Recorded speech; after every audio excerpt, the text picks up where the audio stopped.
Bismillahirrahmanirrahim. Assalamualaikum warahmatullahi wabarakatuh. Perkenalkan, nama saya Doni Setiawan, akan mempresentasikan rencana usaha saya tentang budidaya dan pemasaran paprika atau Capsicum annum L di Donet Farm.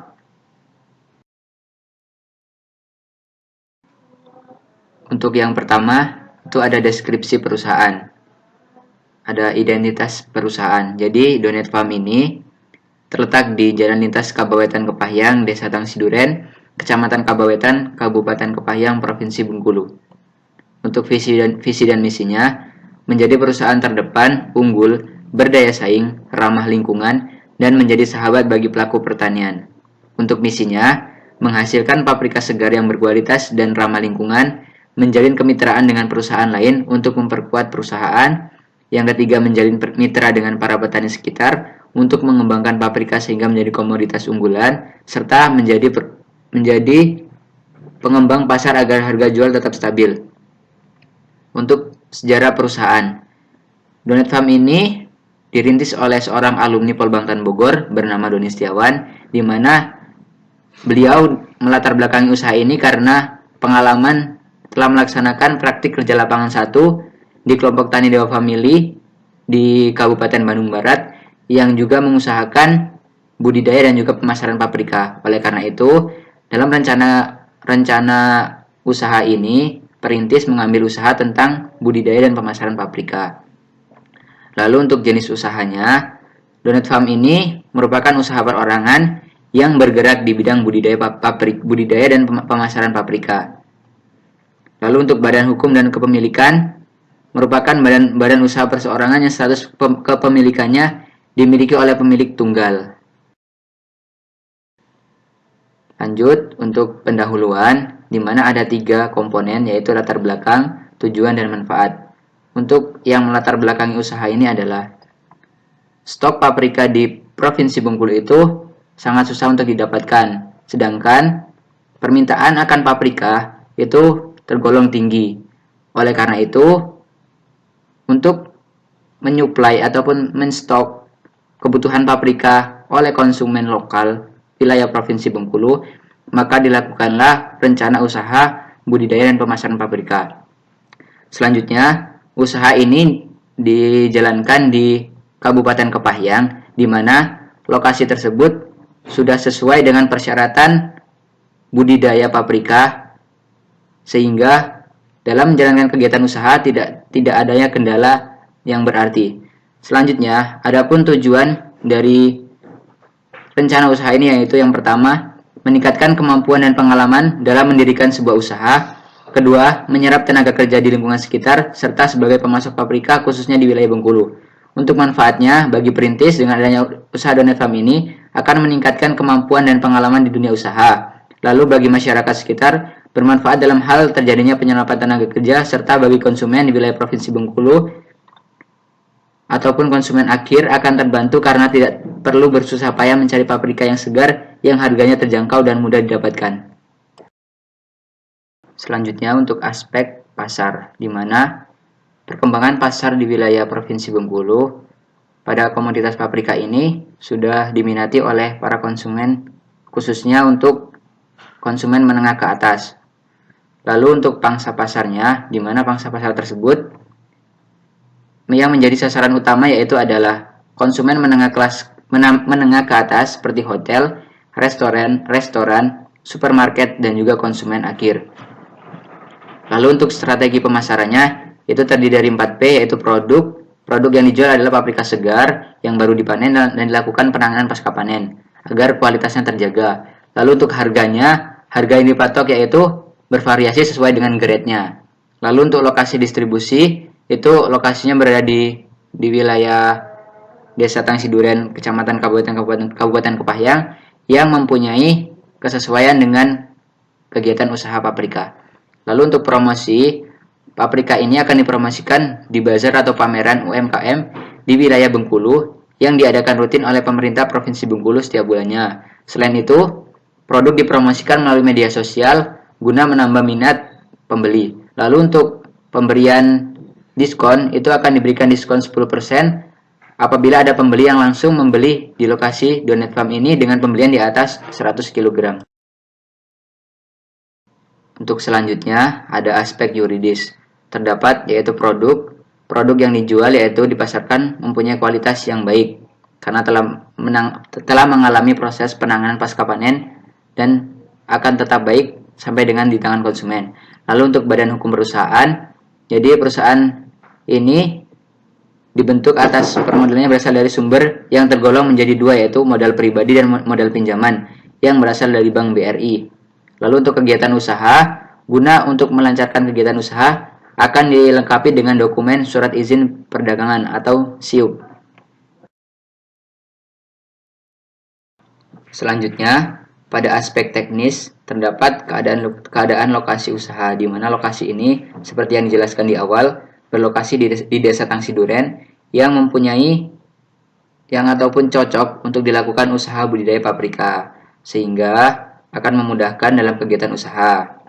Lalu, lokasi ini juga tidak terlalu jauh dengan lokasi pasar, sehingga akan memudahkan ataupun meminimalisir biaya dalam pengangkutan. Lalu untuk proses produksi, proses budidaya dilakukan dengan beberapa tahapan budidaya yang baik guna menjaga kualitas paprika sehingga akan diterima dengan baik oleh konsumen. Selanjutnya akan dilakukan penanganan pasca panen yang dimulai dari sortasi, pencucian, grading hingga pengemasan.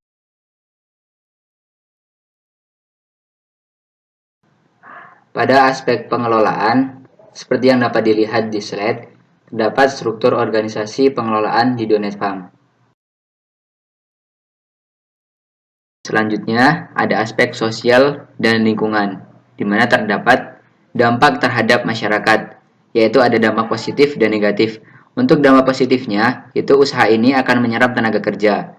Lalu, yang kedua, akan membantu pendapatan daerah karena Donate Farm ini wajib membayarkan PPH atau pajak penghasilan setiap tahunnya berdasarkan Undang-Undang Nomor 36 Tahun 2008.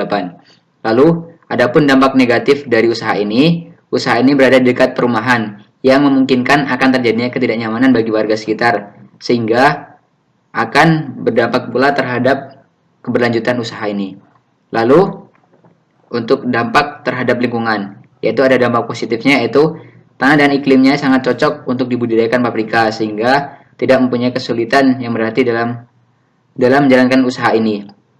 Selain itu, limbah pertanian sisa panen tidak menghasilkan pencemaran karena dilakukan pengolahan untuk menjadi bahan dasar pupuk kompos. Lalu untuk dampak negatifnya, karena melaksanakan proses budidaya menggunakan bahan-bahan kimiawi, sehingga mempunyai dampak negatif terhadap lingkungan. Selanjutnya, ada aspek finansial. Pada aspek finansial terdapat yang pertama yaitu ada biaya investasi. Biaya investasi yang dibutuhkan senilai Rp35.170.000. Lalu yang kedua yaitu ada modal kerja, di mana terdapat 3 komponen. Yang pertama yaitu ada biaya variabel.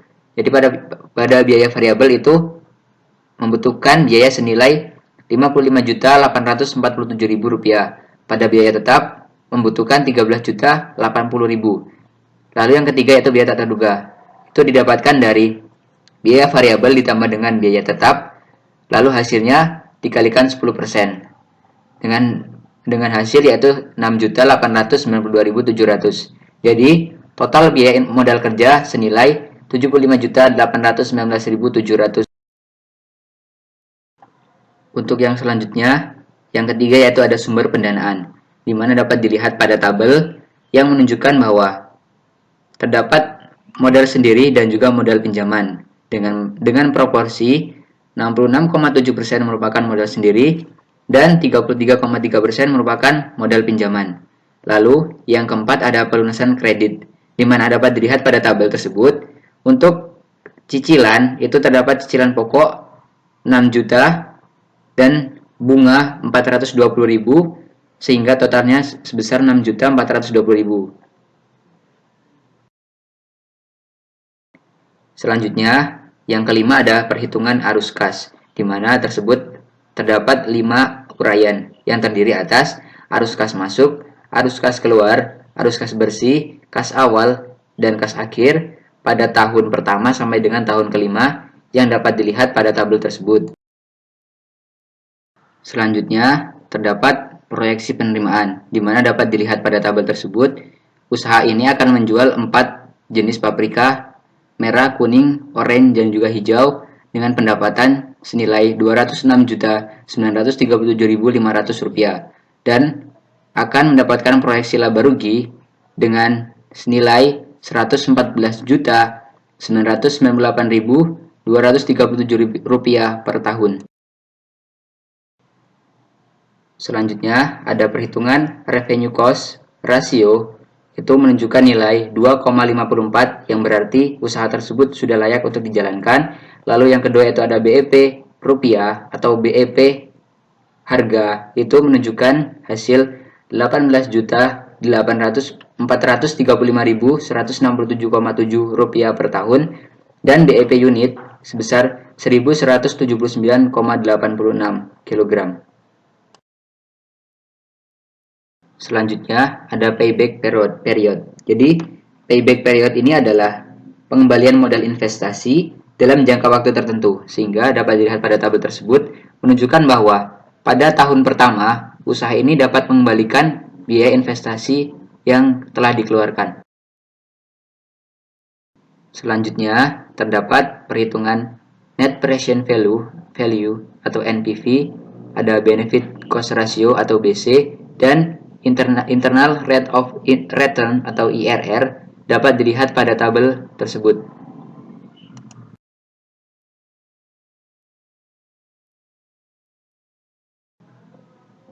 Untuk perhitungan yang terakhir, terdapat analisa kepekaan yang dapat dilihat pada tabel berikut.